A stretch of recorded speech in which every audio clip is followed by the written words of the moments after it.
It's time for the Douglas Coleman Show. Mr. Smooth and Savvy is joined by guests from all walks of life, from the entertainment industry to authors to political and social commentators, the famous and not so famous, the controversial and the light and fluffy. We have it all. Now, here's Douglas Coleman.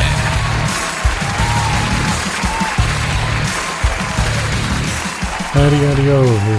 Welcome to the Douglas Coleman Show. It's me, Douglas Coleman. How are you? We got no time at all. I got to whip through this. D.L. Byron is here. D.L. is a singer-songwriter who wrote the Grammy Award-winning song Shadows of the Night. Pat Benatar won it in 1983 for her version of the song, but he wrote it. It was his song, so it's a Grammy-winning song. He's also got a new book out of the same title, Shadows of the Night, which tells the story of his troubled childhood and journey to become successful in the music industry. As a lead-in to DL's interview, we're going to be playing his version of Shadows of the Night. Since most people have heard the Pat Benatar version, we thought we would play his version. A little bit different than hers. I think equally as good. He will be followed by Dr. Larry Fedewa. Dr. Larry is a commentator, an author, and a podcast host of the Dr. Larry Show. Before we get to the interviews, we've got our complete radio promotional playlist to do. We're featuring 3 tracks. First one up is Nobody Knows by Bill March, followed by The Night He Came to Town by Luann Hunt, and finally Belly of the Beast by George Hendrickson. So without further ado, here is the music, and then into the interviews. When I see the way she looks at him, hurts so bad, you know it's such a sin to see her love him while I just walk on by. Nobody knows what it does to me. Nobody knows. No one could ever see. Nobody knows what it does to me. Now those tender looks upon her face are meant for someone else who's in my place, and he's a lover the way I used to be. Nobody knows what it does to me. Nobody knows. No one could ever see. Nobody knows what it does to me. I can see her dancing with someone else, holding him so close while I'm by myself. I just wanna hit him, but that won't do. All I know is I've got to find some way I can get to you. When I see the way she holds his hand, it burns inside me. I can't understand how could she love him the way she once loved me. Nobody knows what it does to me. Nobody knows. No one could ever see. Nobody knows what it does to me. Nobody knows what it does to me. Nobody knows. No one could ever see. Nobody knows what it does to me. Nobody knows. Yeah.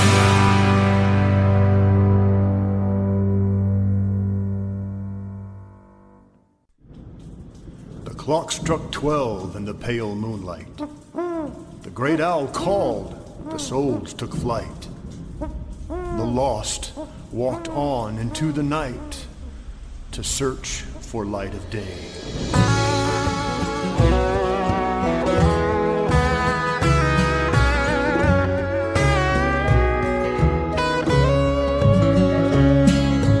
Clouds rolled in, the rain came down, thunder roared, it shook the ground.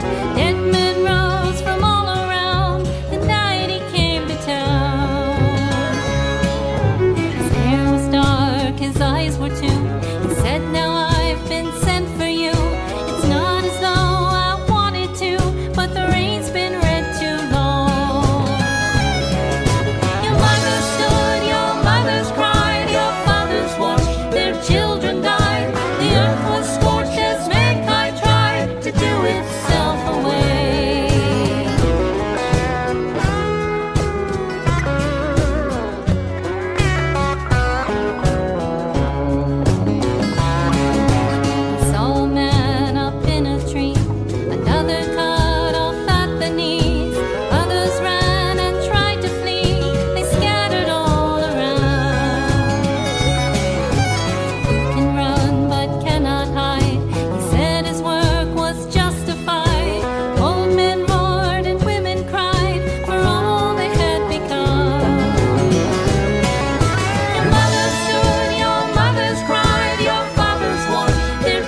what is lost from deep within, the misery, the price therein that grows with us each day.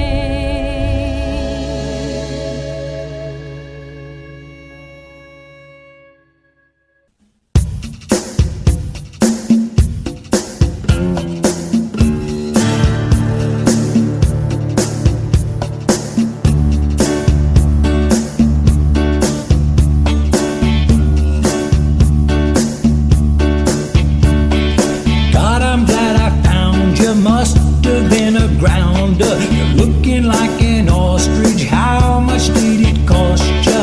Locked in the belly of the beast and going away. And if your nights are longer, family never calls you. Must have been your order. God, you're getting older. Locked in the belly of the beast, blowing away.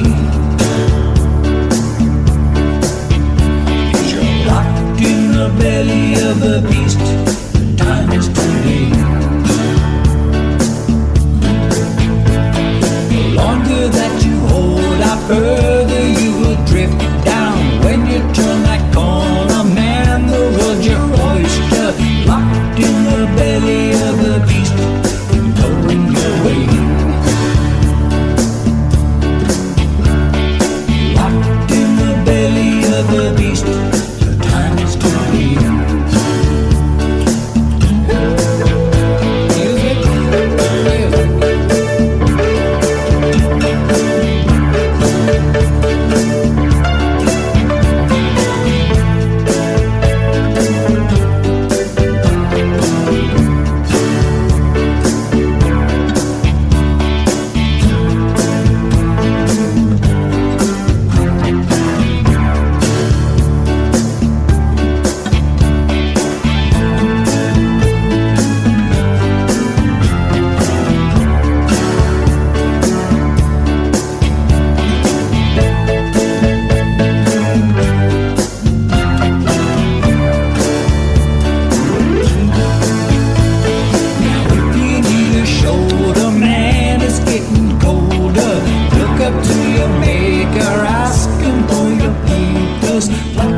Hi, this is John Morgan, production supervisor for DJC Productions. And you're listening to The Douglas Coleman Show.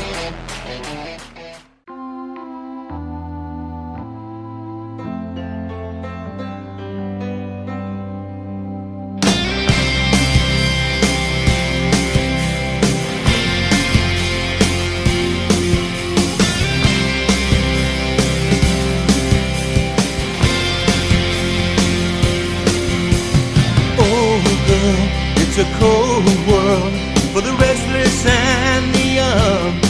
They say slow down, it's a showdown, but our time will surely come. The hungry hunter, he makes his love with the barrel of a gun. We're running through the shadows of the night, so come and take my hand, we'll be alright. And if I have to stand alone and fight, I will win in the end.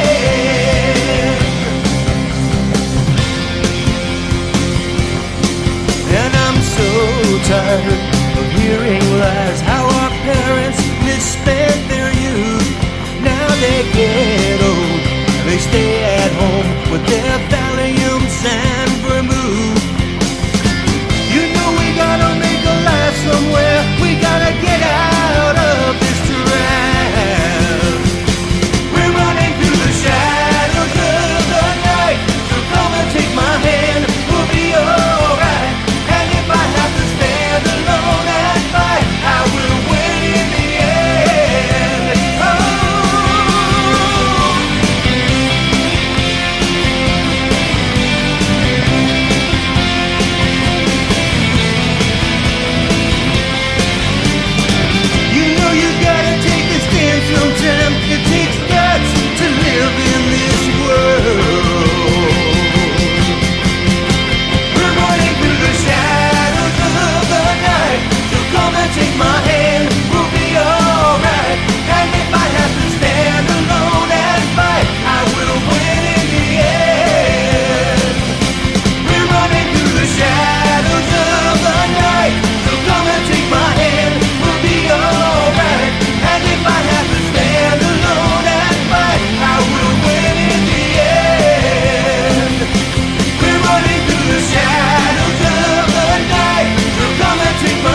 Okay, please welcome to the Douglas Coleman Show, D.L. Byron. Hey, D.L., how are you? I'm good, Douglas. Thank you. Thanks for having me. Well, thanks for coming on. I was reading through your bio. I think you're a little bit older than me, but I was in New York. I'm also a musician, in case you didn't know. No, I did know that. Yeah. Okay. I did some research on you. Oh, you did? Okay, good. Oh, yeah. And I was in New York. I got to New York in September of 1980. And I was 18 years old. So I'm guessing you're a little older than me? Yeah. You want to tell us how much? I'm about, in 1980, I was 27, so yeah. Oh, so we're like 9 years apart. Okay. Roughly, yeah. Oh, right. well, that's not bad. And I was starting my music career at that point, and then 3 months later, John Lennon was shot dead, and I thought, oh, this is such a terrible omen. I mean, this is just so bad, because I was a huge Beatles fan. I think you were as well, or you are. Oh, yeah. And, I was one of those people standing out there in front of the Dakota with the candles, and right. I keep looking for myself when they show those old news footage. And all that stuff's on YouTube now, and I keep looking and say, where am I? Where am I? I know I'm there. Yeah. I don't think I'd left my apartment for a week. I just listened to the radio because they were playing nothing but Beatles. And I just was ordering food in, and I just couldn't get it together to actually leave the apartment. I was so distressed and depressed, and it just really wrecked me. It was But bad. 1980 was when I released my first Arista record, when I was signed by Clive Davis. Wow. Okay. Tell us So about I don't that. know if you remember a song called "Listen to the Heartbeat," which was sort of on the radio around that time. The title Listen sounds to the heartbeat, really... the heartbeat. Yeah, listen to the heartbeat, the heartbeat. Oh, I remember Anyway. that. Okay. Yeah, I remember that. All right. Yeah, so that was That was my your first song? foray. Oh, Yeah, that was me. That was my first solo record. okay. So let's talk a little bit about New York City, because I think a lot of musicians now perhaps are going through the same thing. I don't know. The industry has changed so much. Oh man, yeah. It's like, where do you begin? But back in those days, pre-internet, people who were aspiring musicians went to New York or to LA, found any work you could find in a little club, open mics, whatever. Right. And if you were lucky, you found somebody who had some kind of a recording studio. Because as I remember, I got lucky because I joined up with a band, and one of my bandmates had a friend who had that Ampex 8-track in his basement out in a house in Long Island. And he, would record bands, and he didn't charge anything, which was great, Right. But what my point is that it wasn't like now where anybody can just record at home with Pro Tools. And even then, you didn't have lots of studios around, professional studios, that rented time. That was something kind of hard to find. I don't remember that. Yeah. Well, my story was not that dissimilar to what you're describing.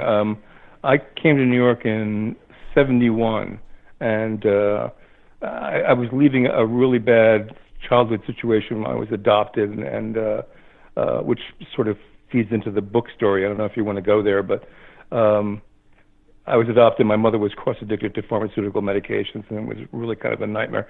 So I moved out of South Jersey as soon as I graduated high school, and I had like $200 in my pocket, and moved into a fleabag hotel on the Upper West Side with a sink on the foot of my bed, where I washed my clothes every other day, and hung them on the wall and back of my bed on like fishing line and thumbtacks, and it was pretty rough. And I got a job at Colony Records, which was like the biggest record store in Manhattan. It was right on Broadway and 48th Street. I remember. And Yeah. I started playing in the Village at open mic nights.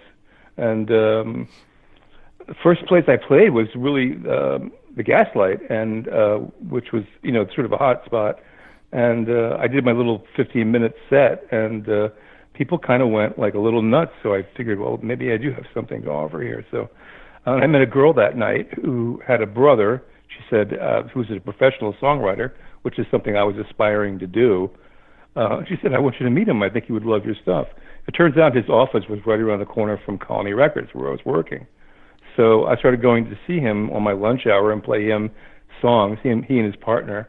And eventually they helped me find a staff writing gig at a major publisher. And that's how the ball started to get rolling for me. I want to go on to that, because that's an interesting concept that I had no experience with at all, being a staff writer. So what would you do? You just go in to an office and sit there and write songs all day? That's it. That's it? Wow. That's it. And we got demo money, or like they would give us a budget to go to this. There was one particular studio nearby in Midtown. It was an 8-track studio. It wasn't like one of the big places like Record Plant or Hit Factory, but it was good enough to sort of, get your song down in a way that, was in stereo at least, and, it sounded pretty decent. So I had access to that, and it was pretty cool. That went on for a number of years until MPL, which was Paul McCartney's company. Right. McCartney, Paul, and Linda is what MPL stood for. Came in and bought the company that I was working for. So all of a sudden, everybody was out of a job, and then I was sort of like floundering and was scrambling with, working as a waiter and driving a cab, both of which I was terrible at. But then I kept on writing, and I had a girlfriend who was working for, oddly enough, Sam Hood, who was the guy who owned the Gaslight, where I first did that open mic night. Huh. He was a manager at that time, and he was managing a supergroup, or alleged supergroup, that was being formed from parts of the Young Rascals. It was Dino Dinelli and Gene Cornish, and Wally Bryson from the Raspberries, and a couple other guys. And she was Sam Hood's secretary. So I did this little cassette of the songs I was writing, and I asked her to bring them into the office. And the next thing I knew, I was talking with them, and I had this manager now who was, interested in shopping me, and they shot me to CBS and to Arista and a couple of other labels. Eventually, Clive Davis went crazy and signed me to Arista. So that was part of how this all happened. So are you, you're a solo artist, like singer-songwriter, or? Yeah, pretty much, yeah. Okay, all right. And you play guitar, I assume? Guitar and keyboards, yeah. Guitar and keyboards, okay. Do you know a guy named Joe Gandy? I know that name. Okay, because he's a friend of mine. He's been on my show a couple of times. He's a musician, native New Yorker. He worked at Manny's for many, many years.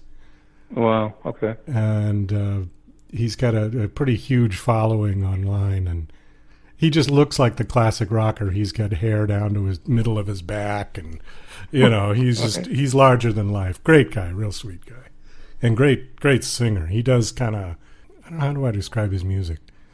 Blues rock, real screaming, soulful kind of stuff. Right.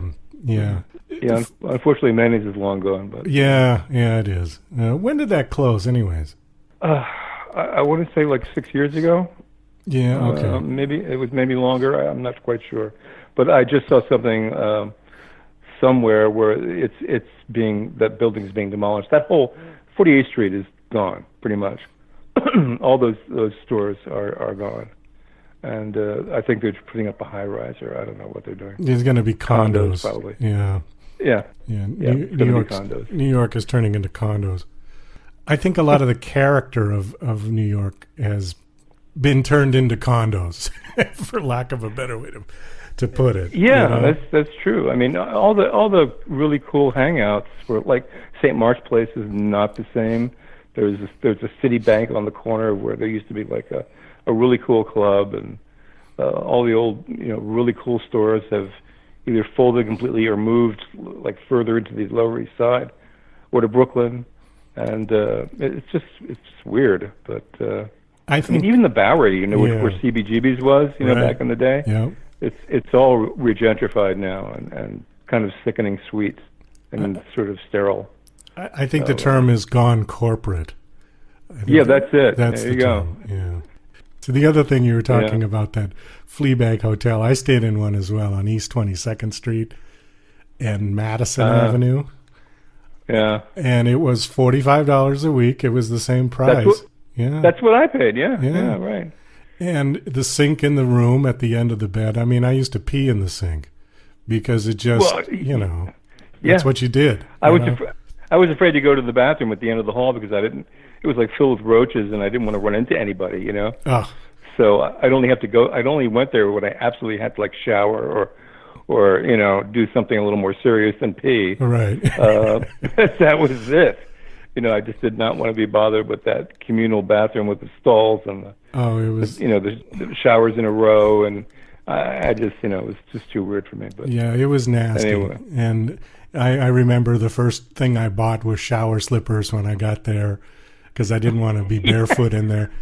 And you're right. I would only go in there in an emergency. I'd do sponge baths in the sink, and I'd say, Yeah. oh, that's good enough. Okay, so your book is called Shadows of the Night. Tell us about your Right. book. Well, it's a book that sort of just it's an autobiography basically, rather than a memoir, because it follows my entire life. And as I said earlier, I left my dysfunctional family and came to New York. The thing about the little sort of side note that you need to remember is my adopted mother told me that my birth mother had died in childbirth. So I was about 8 years old when she told me that. So my brain wrapped around that. It was like, oh, I killed my mother. That's a couple of years on the shrink's couch right there, at least. Yeah. But I didn't believe her. I always held out the hope or fantasy that I would one day meet her. And came to New York, did all that I was just recently describing, got into the music business, became sort of successful as an artist on Arista, then turned around and wrote Shadows of the Night, which Arista told me wasn't commercial enough. So I went and pitched it to a couple of different people, one of which was Chrysalis, which was Pat Benatar's label, which is how it ended up being recorded by Pat. But all the time during this whole, career struggles that I had and the successes that I had, I always sort of had my birth mother in the back of my mind.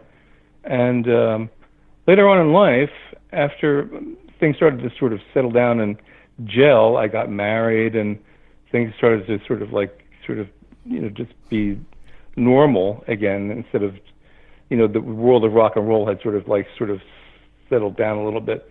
I actually did meet my mother in the late 90s, and it turns out I had 7 sisters.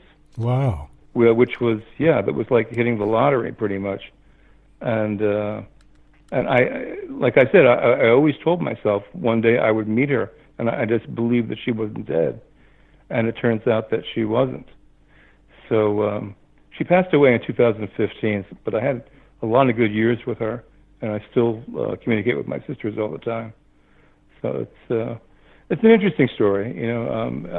It's a story about like never giving up and having always, nurturing that hope that you can do anything, and that just the strength that you can bring to the table, just relying on a good sort of core belief system, and as I said, just not giving up. I just never gave up the fact or the feeling or the fantasy that I would meet her. Just like I never gave up that that I would be successful in the music industry on some level, and this all came into pass. So I think, it's an old story. You never give up. You always, hold your dreams dear to your heart. But it's true. I mean, it's a valid scenario.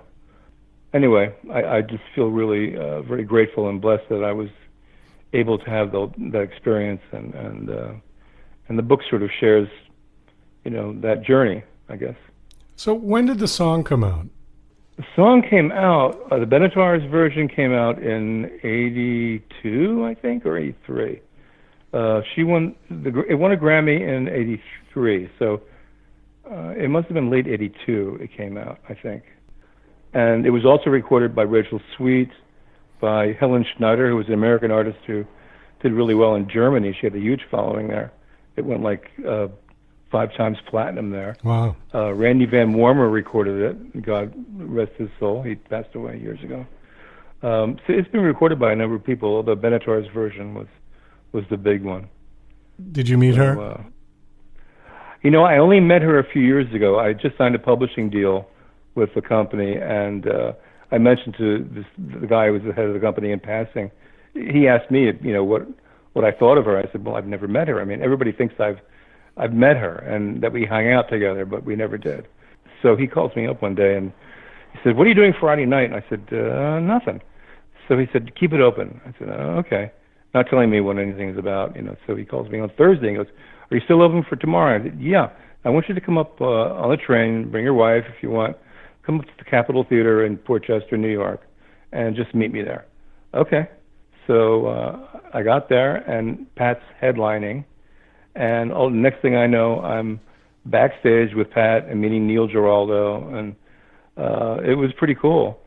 And then after all that, I went back and took my seat, and she opened with Shadows of the Night, which was really cool. Oh, that's cool. Yeah. Yeah, so I was just, high flying pretty much. That was great. Well, it's amazing that she won a Grammy with your song and you'd never met her. I find that incredible. Yeah, it is kind of weird, but that happens. I mean, you don't necessarily meet everybody that you work with, even Well, it's a long distance too. I mean, I live in New York City. She's in L.A., so it just never happened until just 3 years ago or 4 years ago. So how does that work? Do you get any credit for that, being the songwriter, or is the Grammy hers? Well, for me, it's a vicarious Grammy, I guess you could say. She won it for Best Female Rock Vocal, 1983. I think was the title of the Grammy.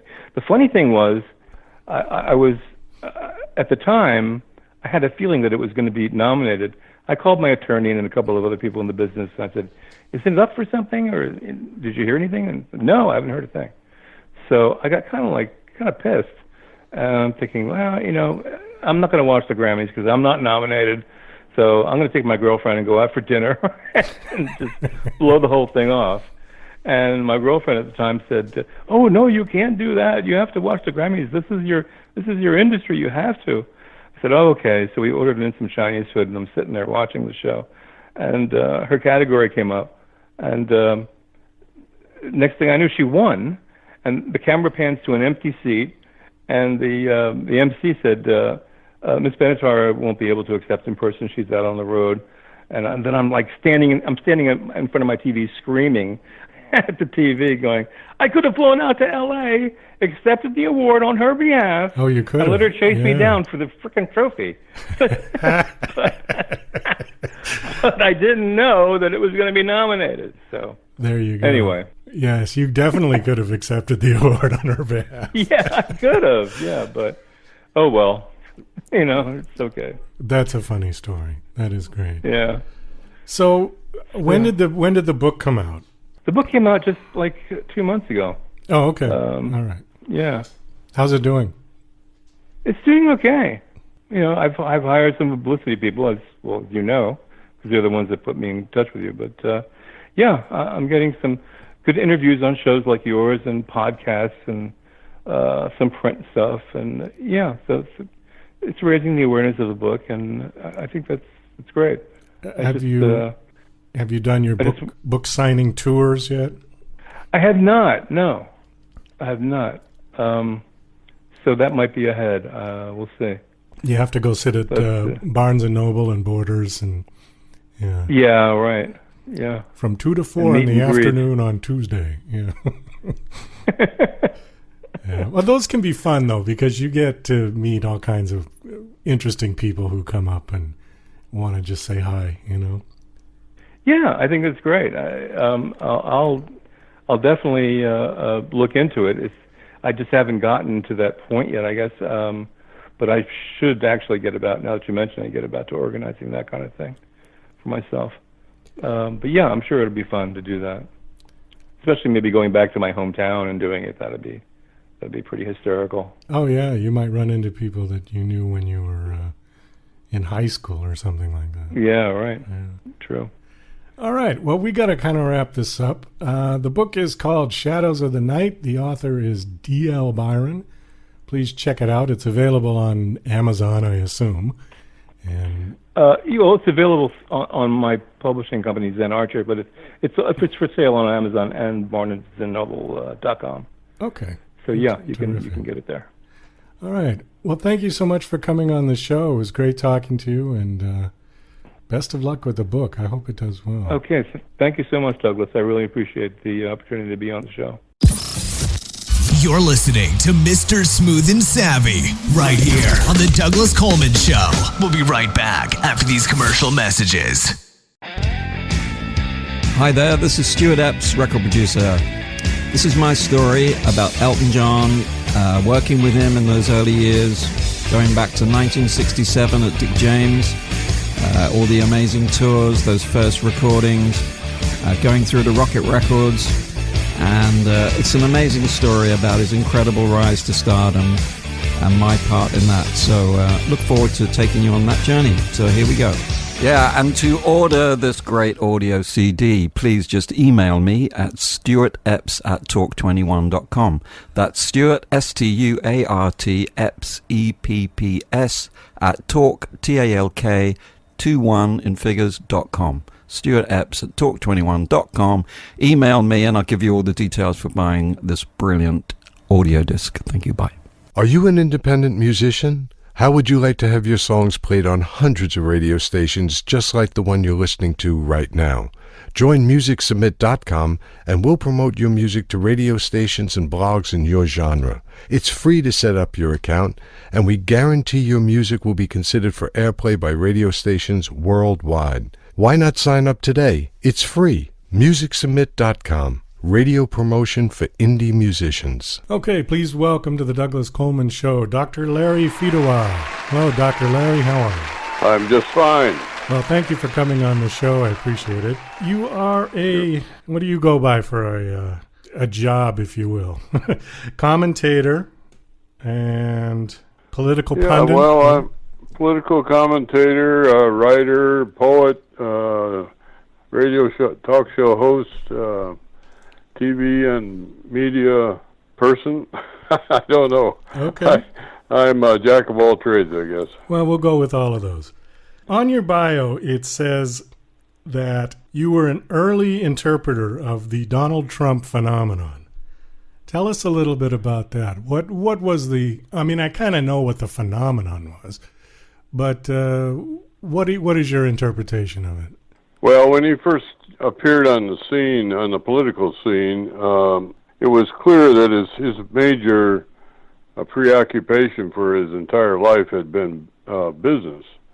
And as someone who's had one of my careers has been significant in the business arena, I was able to interpret him as though he were talking as a business executive and not as a politician. And frankly, that was considered quite an insight in the early days. As a matter of fact, there's still quite a few people in the media that haven't gotten that picture yet. So there's a lot of big differences. One difference, for example, is that in business, what counts is what you do, not so much what you say, which is sort of the opposite of politics. Politicians they talk a lot and don't do much, and everybody seems to accept that. Another feature is that they tend to be very transactional oriented rather than theoreticians or idealists. They tend to be very practical and very concerned with what's in front of them instead of what might be down the road 10 years. Both a good and a bad thing. And there are a number of other factors like that. They're very financially, numbers mean a lot more to the businessman than they do to the lawyer or the politician. They're very concerned usually about income and outgo in terms of the finances. So it's a whole different orientation, and we had not had anybody that was that much of a businessman in high office in a long time. To some extent, I guess George Bush was, but he had really been more in politics than most people in business. And before that, you almost have to go all the way back to the 1920s. So when we were able to understand a little bit what he was talking about. The other thing is, by the way, they tend to use pretty direct language, and sometimes not very elegant language, and that's gotten this guy into a lot of trouble. But anyway, that's sort of the brief outline. Okay. Yeah, his very direct language has kind of been depending on what side of the political spectrum you're on, because a lot of people found it very refreshing that here's a guy who just cuts through all of the double talk and all of the glittering generalities that a lot of politicians like to use, and he just said it like it is, whether you liked it or not. This is his opinion, this is what he's going to do, this is what he thinks. And I think the press didn't know what to do with him. And I still think they don't. They have not a clue. They don't. Not a clue what to do with him. Well, your typical reporter is a guy who came out of journalism school and got into newspaper or broadcasting and really never met a payroll, never really had anybody reporting to him. You know, this management was a foreign affairs as far as he was concerned. And they're still the same way. The other thing about that most businessmen do not have that Mr. Trump does have, and that is the charisma that allows him to get 100,000 people to come out and listen to an hour of political discourse. That's practically unheard of in American politics. So that I think is one of these sort of unheralded virtues that he has as a politician, that he has the ability to maintain that kind of popularity, and that, frankly, he's very entertaining to listen to. You know, very humorous and also very direct. So I think your point about a lot of people finding his discourse very refreshing is borne out by those huge rallies that he has. Well, you're right about him being very entertaining. I mean, I have never laughed as hard as I have watching some of his rallies. And even this morning when I got up and I looked on the news outlets online, and there was the T-shirt, I think it's called Fredo Unhinged. And all of us, you know, just like the very next day after that thing with Chris Cuomo happened, and there's a T-shirt already. You know, it's like they were working overnight on that one. And I just had a belly laugh. I haven't laughed that hard in a long time. You know, that they would get the T-shirt out that fast. It was just funny as hell. That being said, why is the country so divided at this point? I mean, I'm guessing I'm a little bit younger than you. I'm 57. And so I was a kid during the late 60s. I mean, I don't remember following too much about politics. The biggest memory I have of that era is watching the moon landing. But certainly we had a lot of political issues and violence and riots and everything going on in the late 60s. But it seems to me that we had a reason for it then.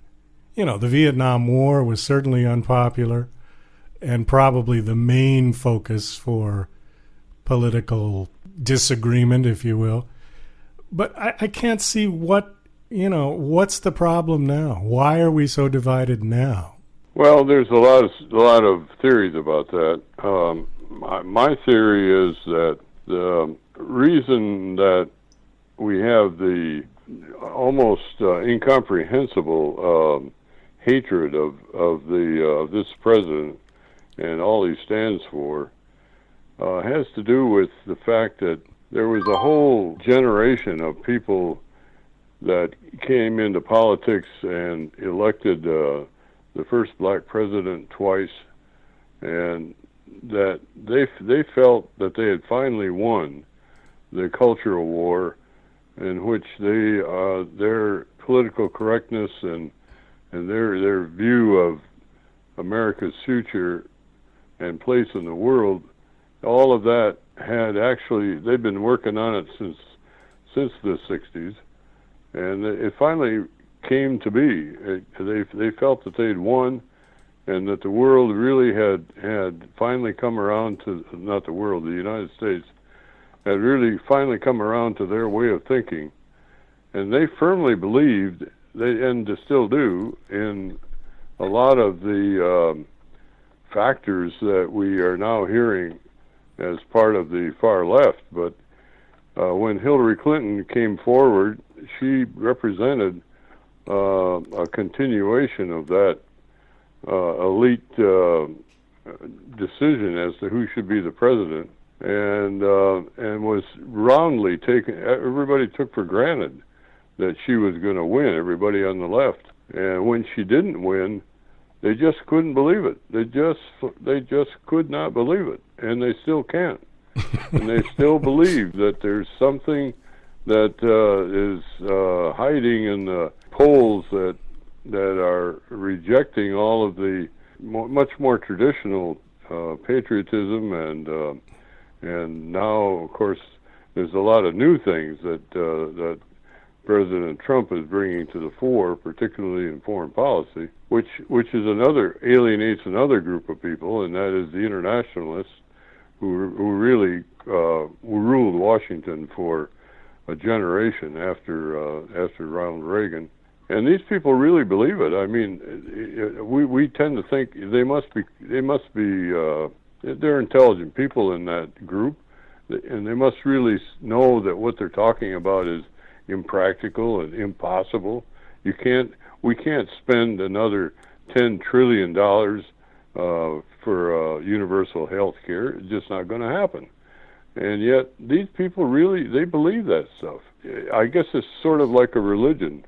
You know, their religion, you tend to believe things with no evidence, or sometimes even with contrary evidence. I think that the political ideology of the left has really gotten to be like a religion. Well, it's almost like Amway. You know, it's turned into that. Yeah, why not? Oh, so that brings up another question then. Why have the Democrats moved so far to the left? Is this like, you know, I've heard people call this Trump derangement syndrome, and I've heard a couple of different expressions for the reason for it. But it seems like they doubled down rather than trying to pull back. I mean, if you just look at the electoral map of 2016 and all the states that Trump flipped were Democratic white blue-collar states for years, I think since the 1980 election, okay? And he flipped all of those states because he was smart and he campaigned very hard in those states. Hillary didn't even go there. I think she just either, one of two things. She either just abandoned the white blue-collar people and said, I'm not interested in you people, the deplorables perhaps, or she was just so confident that those states had voted Democrat for the last 25, 26 years that they were going to vote Democrat again. So after that beating, you know, literal beating, they doubled down and moved, 20 paces over to the left further. And I just can't believe that the same people in those states are going to all of a sudden embrace socialism. They're not socialist people. They're working class, blue collar American people that just aren't going to buy it. And so I don't get it. Why do you think they moved so far to the left? Well, I think a lot of the perception of the Democrat leftist rush to the left is actually not truly representative of the actual Democrat Party. I think that the press tend to be very they look upon politics as a game, and you got the winners and the losers, and it's sort of like the NFL. Every week you've got some teams that are higher that win and some that lose, and it's a marathon kind of thing. And the most spectacular and the most so-called newsworthy types of pronouncements are coming from the left. The left are very radical, and therefore, in the eyes of these young reporters, they're much more newsworthy. and therefore they're taken to be sort of the representatives of the entire Democrat Party. And you got to realize at least half of the nation is more or less Democrat. So there's a whole lot of folks that are in that think that traditionally have been in that party, who aren't thinking at all like Mrs. What's her name? The AOL or AOC. Yeah, you know, Ocasio-Cortez. All these folks that are in the green campaign, the Green New Deal phenomenon. Yeah. I mean, that really is, it's sensationalism, and it's got the attention of the press, but I don't think it really represents most Democrats. And I think that the people that are running for president, for the most part, are not representative of the party at all. It's really, really going to be an interesting primary race. Well, so if that's true, and I tend to agree with you, if that's true, then who does the average Democrat vote for? Given what is out there right now Trump. In the party, there's nobody, you know? Trump. They vote for Trump. Right, exactly. I mean, Joe Biden is a moderate compared to all the others, but he's not on his game right now. He's gaffing every time he speaks, and he just gives you the impression that he's just worn out. Do you know what I mean? Like he doesn't have the fight anymore. He's weak. Sleepy Joe. Yeah, Sleepy Joe. He just doesn't, people like him. He's a nice, decent person, and he's been around forever, so people are comfortable with him. But he just doesn't seem to have the energy. His batteries are 50%. The one thing he does have is name recognition. True. And nobody else in the whole 25 or however many has name recognition, and I think that's really why he's been able to lead in the polls. Well, he's the only one they recognize. Yeah, he seems to be way ahead of everybody else, and I think it's not so much anymore. No, I saw it this morning was 33%, and the nearest one to him was Bernie at 17. That's kind of far away. You look at Iowa, and there's about a 3 or 4% difference. Okay. Between him and the second tier. Oh, he's slowly vanishing in front of our eyes. All right. Well, and the press isn't helping him either. I mean, they are giving him zero support. They've turned against him. Right? It just amazes me. They like the young radical. Well, that brings up another point. What happened to Walter Cronkite? What happened to that kind of news reporting? When did it turn from just reporting the news to opinionated news? Now everybody knows, if you go on CNN, you're going to get the radical point of view. If you go on Fox, you're going to get the conservative point of view. It was never like that. Not that I remember. As a kid, you'd watch Walter Cronkite. He would just report the news and say goodnight. And that was the end of it. It was up to you to make up your mind how you felt about whatever it was that was being reported. So when did the media start opinionating themselves? When did that happen, do you think?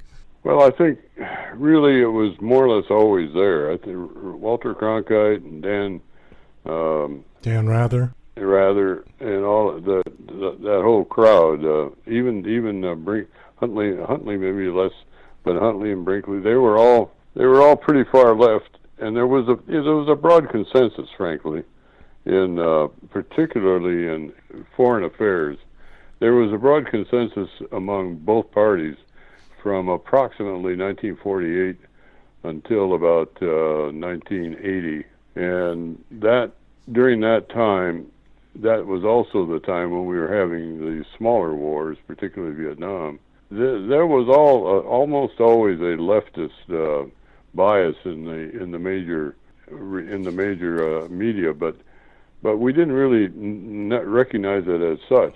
It was only in that retrospect that we were able to really come out and when those guys, especially after they retired, and then they started with all these really sort of half wild-eyed kinds of radical stuff. There was another one was the guy from North Dakota. He was NBC. Tom Brokaw. Yeah.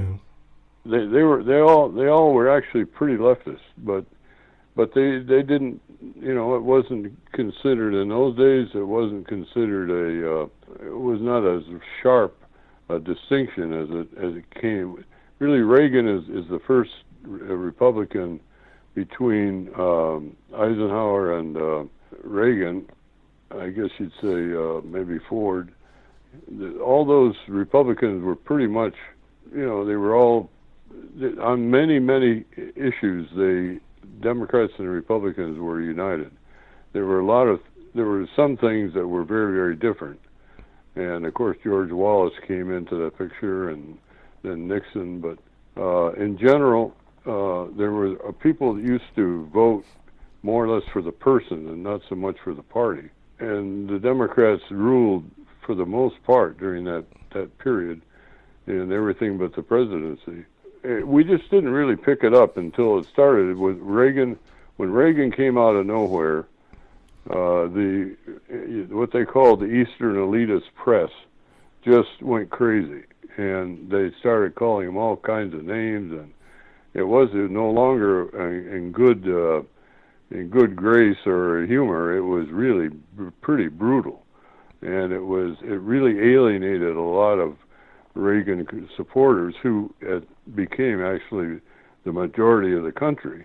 And I think that's when the fracture between the left and the right in the news really began to be understood by everybody, in the normal public, and it just got worse and worse. I mean, when George Bush came into power, he was considered, he wasn't quite as hated as Reagan was by certain elements, but he got a lot of criticism. And then from then on, you had really a lot of that. The Republicans made a big comeback in 1994 with the taking over of the House for the first time in a generation, and that really got the Eastern press upset.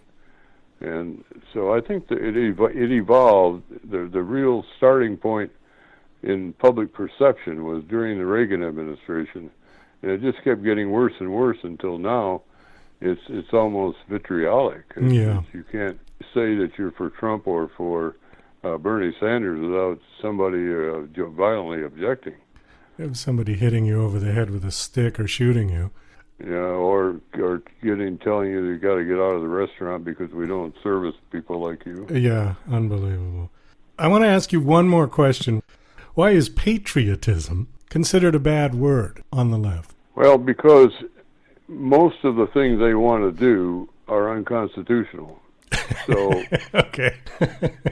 So therefore, the thing to do is to be against the Constitution, and that's not very patriotic. Well, that was a good, short, and concise answer. I like that. You've got 2 books available on Amazon. Can you give us the titles?